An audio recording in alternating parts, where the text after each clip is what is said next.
අදත් සුපුරුදු පරිදි පුංචි ස්පෙලිං පාඩමක් අරගෙන අපි සජීවීව ඔබ හමුවට පැමිණෙනවා මෙලෙස.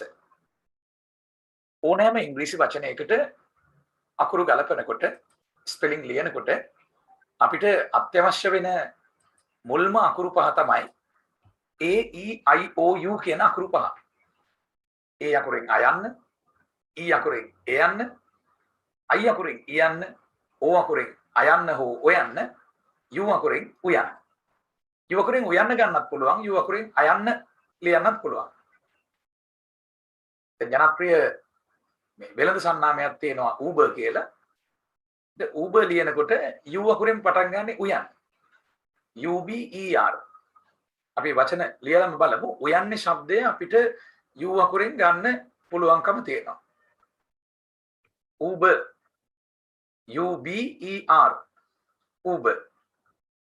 ඒ ජනප්‍රිය වෙළඳ සන්නාමයේ ඒ ලකුණේ ඌ શબ્දය තමයි U අකුරෙන් ගන්න. නමුත් සමහර තැන්වල U අකුර අයන්නේ શબ્දයයි ලබා දෙන්නේ. U අකුරෙන් අයන්නේ શબ્දය ගන්නත් පුළුවන්. U අකුරෙන් උයන්නේ શબ્දය ගන්නත් පුළුවන්. දැන් අපි U අකුරෙන් අයන්නේ શબ્දය ගන්න අවස්ථා කිහිපයක් සලකා බලමු. අම්පයර් කියන වචනේ ලියනකොට U අකුරෙන් තමයි අයන්නේ શબ્දය ගන්නෙ. U අකුර අයන්න වෙනවා. ඊළඟට අල්මයන්න M අකුරෙන් අම්පයර් කියලා අපි ලියනකොට U M P I R E U M P I R E තමයි අම්පයර් කියලා අපි ලියන්නේ. U M P I R E. එතන අපිට පේනවා අය කියන શબ્දය IR E කියන අකුරු තුනෙන් අපි ලබාගෙන තියෙනවා. අය කියන શબ્දය අරන් තියෙන්නේ IR E කියන අකුරු තුනෙන්. දැන් බොහෝ වෙලාවට IR E කියන අකුරු තුන අය කියන શબ્දය ලබා දෙනවා. දැන් ඔබට මේ විදිහටම fire කියන වචනේ ලියන්න අවශ්‍ය නම් ගින්දරට එන වචනේ ඒ වචනේ අපි ලියන්නේ FIRE කියලා. එතකොට IRE වලින් අය කියන શબ્දය එතන ලැබෙනවා. එමනම් මේ අක්ෂර වින්‍යාසයේ යම් යම් රටා තියෙනවා. IRE කියන අකුරු තුන වචනයක් අගට ආවම නැත්නම් වචනයක් මැද આવොත් අය කියන શબ્දය ලැබෙනවා. FIRE fire. හැබැයි හැමතැනදීම මේක වෙන්නේ නැහැ. යම් කිසි රටාවක් සමහර වචනවල දකින්න ලැබෙනවා. ඉතින් මේ රටාවට හුරු වෙන එක අනුගත වෙන එක තමයි අපි කරන්න ඕනේ. දැන් අපි විශේෂයෙන්ම ඌ අකුරේ ඌ શબ્දය ලැබෙන අවස්ථාව ගමු. U අකුරේ ඌ શબ્දය සහ අයන්නේ શબ્දය. දැන් බලන්න out කියලා ලියනකොට අයන්නේ શબ્දය ගන්නේ O අකුරෙන්. ඊළඟට U අකුරෙන් උයන්නේ શબ્දය අල්ට යන්න T අකුරෙන්. out කියලා ලියනකොට O U T තමයි out වෙන්නේ. එතකොට අයන්න O අකුරෙන් උයන්න U අකුරෙන් අල්ට යන්න T අකුරෙන්. out. ඒ වගේම ඔබ ලියනවා නම් අණ්ඩ කියන වචනය යට කියන අදහස දෙන අයන්න U අකුරෙන් ගන්න. ඊළඟට අල්න යන්න D අකුරෙන්. ඩ කියනකොට DER. විතර මේ DER කියන શબ્දය අපිට ලැබෙනවා බොහෝ වචනවල DER ඩ, PER ප, BER බ, LER ල, MER ම යන ආදී වශයෙන්. එතකොට අණ්ඩ කියනකොට අයන්න U අකුරෙන්. එමනම් අපිට පේනවා U අකුරේ අයන්නේ શબ્දය ඉතාමත් බහුලයි කියන එක. දැන් ඊටාම ජනප්‍රිය වචනයක් PUT කියන වචනය. PUT put. PUT put. එතකොට U අකුරෙන් උයන්නේ શબ્දය ලැබෙනවා. නමුත් BUT but. එතන U අකුරෙන් අයන්නේ શબ્දය ලැබෙනවා. එහෙනම් මෙතන තියෙන්නේ 50ට 50 නීතිය. ඒ කියන්නේ U අකුරෙන් උයන්නේ શબ્දය එන්නත් පුළුවන්. U අකුරෙන් අයන්නේ શબ્දය එන්නත් පුළුවන් කියලා අපි මුලයට සංඥාවක් දීලා තියෙනවා. එතකොට U අකුරේ උයන්නේ શબ્දයක් අපි ගන්නවා. U අකුරේ අයන්නේ શબ્දයක් අපි ගන්නවා. PUT put. BUT but. PUT put. BUT but. ඉතින් U අකුරේ අයන්නේ શબ્දේ හරි බහුලයි කියන එකක් මතක තියාගන්න. දැන් කපනවට ඉංග්‍රීසි වර්ඩ් එක ලියනකොට කපනවා කියන එක වල ලියන්නේ cut. ඒතර කයන්න શબ્ද වෙන්නේ. ඉංග්‍රීසි භාෂාවේ වැඩිපුරම කයන්න શબ્දය ගන්න C අකුරෙන්. CUT තමයි cut වෙන්නේ. ඒතර CU කයන්න වෙනවා. T අකුරෙන් අල්ට යන. හැබැයි U අකුරේ අපිට ලැබෙන තවත් શબ્දයක් තමයි යන්සේට පාපිල්ල එන ශබ්දය. ඒ කියන්නේ C අකුර U අකුර යවහම Q කියලා ශබ්ද වෙනවා. එතකොට සුරතල් කියන අදහස දෙන cute කියන වචනේ අපි ලියන්නේ CUTE. පුංචි දරුවෙක්ගේ නිකට අත ගාලා අපි කියනවා ඔයා හරිම හොරතල් කියලා. You are so cute. You are so cute. ගොඩාක් කියලා කියන්නයි so කියන පදේ යොදන්නේ. දැන් you සමග අපි ආභාවිතා කරනවා. ඔයා ගොඩාක් හොරතල් කියලා කියනකොට ඒ භාවිතය අපි යොදන්නේ you are so cute කියලා. You are so cute. ඔයා හරිම හොරතල් කියලා අපි කතා කරනවා. You are so cute. අනිවා හරිම හොරතල්. You are so cute. CUTE cute. ඔයා හරිම හොරතල්. cute. එතන බලන්න Q කියන શબ્දේ CU වලින් ගත්තා. එතන අගට අල්ට යන්න ආවේ TE කියලායි. දැන් අපිට ඇත්තටම පේනවා අගට ලියන හල් අකුර E අකුරක් එක්ක සම්බන්ධ වෙන අවස්ථා ගොඩාක් තියෙනවා. අගට එන හල් අකුර E අකුරක් එක්ක සම්බන්ධ වෙනවා. E අකුර උච්චාරණය වෙන්නේ නැහැ. මෙතන අල්ට යන්න TE. cute කියන්නේ හොරතල් කියන එක. You are so cute. දැන් අපි ලියනවා නම් confuse කියන වචනේ. confuse කියන්නේ පැටලෙනවා කියන එක. මට පටලවන්න එපා. Don't confuse. Don't confuse me. මට පටලවන්න එපා. ඔයා මොනවා හරි කියලා මාව පටලවනවා. මේ වචනේ ලියන්නේ confuse කියන එක. අයන්න CO. O අකුරෙන් අයන්නේ શબ્දේ ගන්න ඉතින්. O අකුර ඊටාම බහුලව අයන්නේ શબ્දේ ලබා දෙනවා. හුඟක් අය හිතන් හිටියට O අකුරෙන් එන්නේ ඔයන්නේ શબ્දේ විතරයි කියලා. O අකුර ඊටාම බහුලව අයන්නේ શબ્දේ ලබා දෙනවා. CO කයන්න. ඊළඟට අල්න යන්න එන්න අකුරේ ඊළඟට few කියලා කියනකොට ඒ few શબ્දය ගන්න F අකුරෙන් U අකුරට. confuse. අල්සයන්න SE වලින් ගන්නවා. ඒත් අගට එන හල් අකුර අපිට පේනවා SE කියලා මෙතනක් තියෙනවා. ගොඩාක් තැන්වල අගට එන හල් අකුරට E අකුරක් එනවා. ඒතකොට මේක හිතේ තියාගෙන මේ සංඥාව රටාවක් විදිහට අරගෙන තමයි වචනේ අපි ලියන්නේ. ඒතර මෙතන few කියලා શબ્දයක් එනවා. few කියන්නේ F අකුරයි U අකුරයි. few. එහෙනම් U අකුරෙන් යන්සේට පාපිල්ල එන શબ્ද. ඒ කියන්නේ few, pew, bew යනාදී වශයෙන් වන શબ્ද ලැබෙනවා. U අකුරෙන් අයන්න ලැබෙනවා. U අකුරෙන් උයන්නේ શબ્දේ ලැබෙනවා. U අකුරෙන් iu කියන શબ્දේ ලැබෙනවා. iu.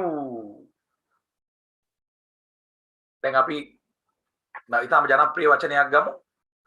කොටහළු මගුලට එන ඉංග්‍රීසි වචනේ. කොටහළු මගුලට එන්නේ puberty ceremony. ඉතින් puberty ceremony කියනකොට pew කියන වචනේ අපි ලියන්නේ. pew කියන શબ્දේ අපි ලියන්නේ pu. ඊළඟට ber කියනකොට ber තියන්න ty. දැන් මම ඊට මොහොතකට කලින් ඔබට කිව්වා ber කියන શબ્දේ ber කියලා අපි ගන්නවා. ber ber. ter t. der d. ser s යන ආදී වශයෙන් මේ શબ્ද අපි යොදනවා. එතකොට puberty කියලා කියනකොට තියන්න ty. තියන්න ty ber කියන එක ber. මතක තියාගන්න ber ber per per der d ger g the tiger කියලා ලියන්න. tie නම් ti g කියන්නේ ger tiger. දැන් අපි නැවත බලමු මේ කොටහළු මගුල puberty ceremony කියන එක. ceremony කියනකොට සයන්න ce වෙනවා. සයන්න ce ceremony mo නියන්න ny. නියන්න ny කියලායි අපි ගන්න. puberty ब शब्द කොහොමද ගත්තේ? ब शब्द ගත්තේ ber. එහෙනම් මතක තියාගන්න ber ब per p der d ඔය විදිහටයි අදාළ શબ્දේ එන්නේ. der d puberty. puberty ceremony. ceremony කියන්නේ උත්සවයනේ. කොටහළු මගුල ගෑනු ළමයි ලොකු ළමෙක් වෙනවා කියන්නේ. අනේ කොටහළු මගුලට එදෙන පදේ. දැන් අපිට පේනවා u අකුරේ u શબ્දය තියෙනවා. එතකොට අයන්නේ શબ્දේ තියෙනවා. උයන්නේ શબ્දයක් තියෙනවා. දැන් පුද්ගලයෙක්ගේ නමක් ලියද්දී වුණත් ඌ කියලා શબ્දයක් ආවොත් u අකුර පටන් ගන්න අපි. u අකුර දාන්න. උදාර කියලා ලියනවා නම් උයන්න ඌ. ඊළඟට දා යන්න da. රය යන්න r. උදාර. ඒකම අපි සුදාර කියලා ලියනවා නම් සු දා ර. සුදාර.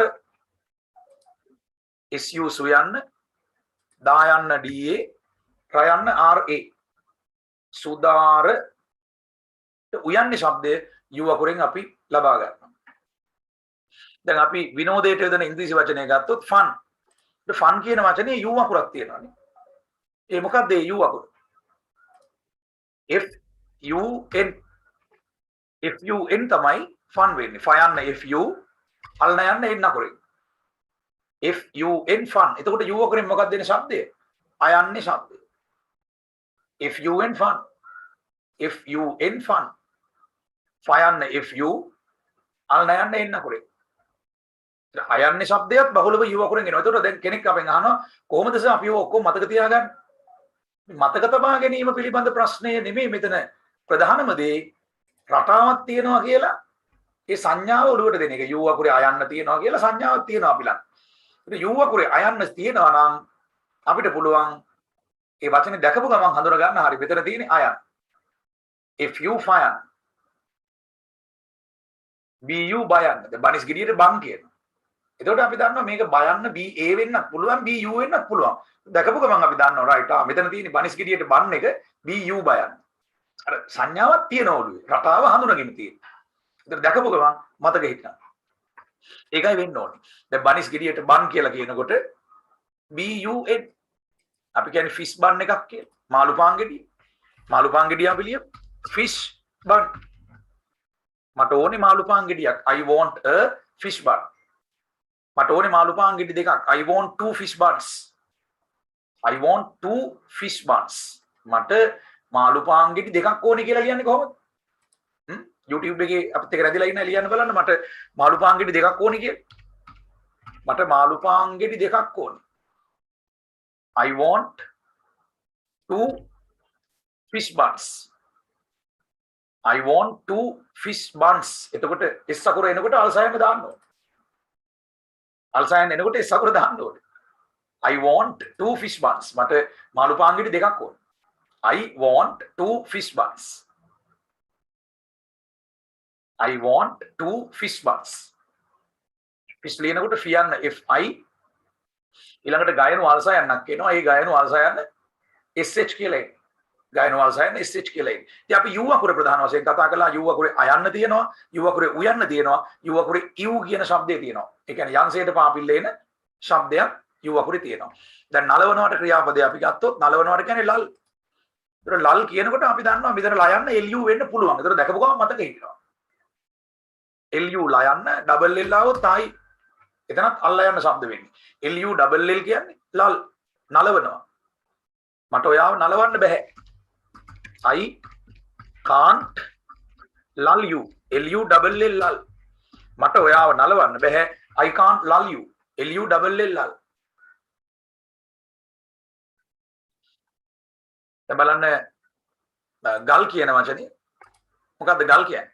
ගල් කිව්වහම සමහරු කියයි සර් ගල් කියන්නේ සිංහල වචනයක් නේ කියලා. ලිහිණියට කියන්නේ ගල්. ලිහිණියා ගල්. මුහුදු ලිහිණියා කියන්නේ සීගල්.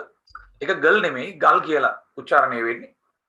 මුහුදු ලිහිණියා කියනකොට වචනේ යෙදෙන්නේ සී ගල් කියලා. මුහුදු ලිහිණියා. ඒතර මුහුදු කියන වචනේත් එක්ක CSEA තමයි C වෙන්නේ. ලිහිණියා ගල්. GU double. ඒතර ගයන්න කොහොමද ආවේ? GU. ගයන්න GU. දැන් කානුවට අපි කියනවා ගට කියලා. කානුව හෝ විශේෂයෙන් පීල්ලට ගට කියනවා. දැන් කානුවක් වගේනේ පීල්ල තියෙන පීල්ලට ගට. වැහි පීලි තියෙන්නේ. එතකොට ගට ලියනකොට ගයන්න GU. ගයන්න GU. එතකොට ට කියන શબ્දය TER එන්නේ. හැබැයි එතන T ඩබල් වෙනවා. අකුරක් ඩබල් වෙන තැන ඔයා පාඩම් කරන්න ඕනේ. අකුරක් ඩබල් වෙන තැන ඔයා පාඩම් කරන්න ඕනේ. එතකොට ගයන්න GU ට කියන શબ્දේ TER T ඩබල් වෙනවා එතන ගට කියනකොට වැහි පීල්ල ගට. ඔය යාළුවෝ එහෙම අහනවනේ කෝඩෝ ගට කියලා අර ශක්තිය ගැන අහන්නේ. හයිය. දැන් කෙල්ලෙකුට ලියුමක් දෙන්න ඇඩ්‍රස් එක දෙන්න සමහරුන්ට නැහැ ශක්තියක්. යාළුවෝ කොල්ල බજાર ගියාන්නේ කෝඩෝ ගට පුළුවන් නම් දීපන් ගිහිල්ලා ඇඩ්‍රස් එක කෝඩෝ ගට කියලා ඇහුවොත් මොකද කරන්නේ? පෙන්නන්න වැහි පීල්ලක්. අර තියෙන්නේ ගට කියලා. ගට කියන්නේ වැහි පීල්ලට. කොල්ලන්ගේ බજાર ගිය වචනයක් තියෙනවා ගට කියලා. වැහි පීල්ලක් පෙන්නන්න. ගෙදර තියෙන්නේ වැහි වතුර බේරෙන්න පීල්ල ගට. ඒතර ගයන්න GU. එතන ට වෙන්නේ TER හැබැයි T අකුර ඩබල් වෙනවා. දැන් අපි කලින් මතක් කළා TER ට PER ප BER බ ඔය විදිහට શબ્ද එනවා. MER ම මම නැවත මතක් කරන්නම් ටයිගර් කියනකොට TI තමයි ටයි වෙන්නේ. ටයි කියන්නේ TI ඊළඟට ග වෙනකොට GER ටයිගර් කොටිය.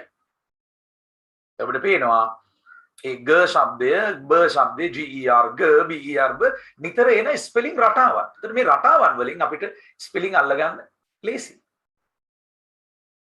ඉතින් අද මීට වඩා අපි පාඩම ඉදිරියට ගෙන යන්නේ නැහැ. හැමදාම දවල් 12:45ට හෝ ආසන්න මොහොතේ අපි ඔබ සමග සජීවීව මුණ ගැහෙනවා මේ ආකාරයට සෑම දිනකම. හෙටත් එනවා අපි පුංචි ස්පෙලිං පාඩමක් අරගෙන. ඉතින් මේ channel එක subscribe කරලා නැති අය අනිවාර්යෙන් subscribe කරන්න. ඒ වගේම bell icon එක ඔබලා තියන්න. අපි සජීවී පාඩම් යන වෙලාවට ඔබට බලා ගන්න පුළුවන්. සවස් 6ට අපේ ධනාත්මක චින්තන දේශනය, සවස් 6:45ට ඉංග්‍රීසි ගීත පුහුණු කරන වැඩසටහනකුත් තියෙනවා. Wish you all the best.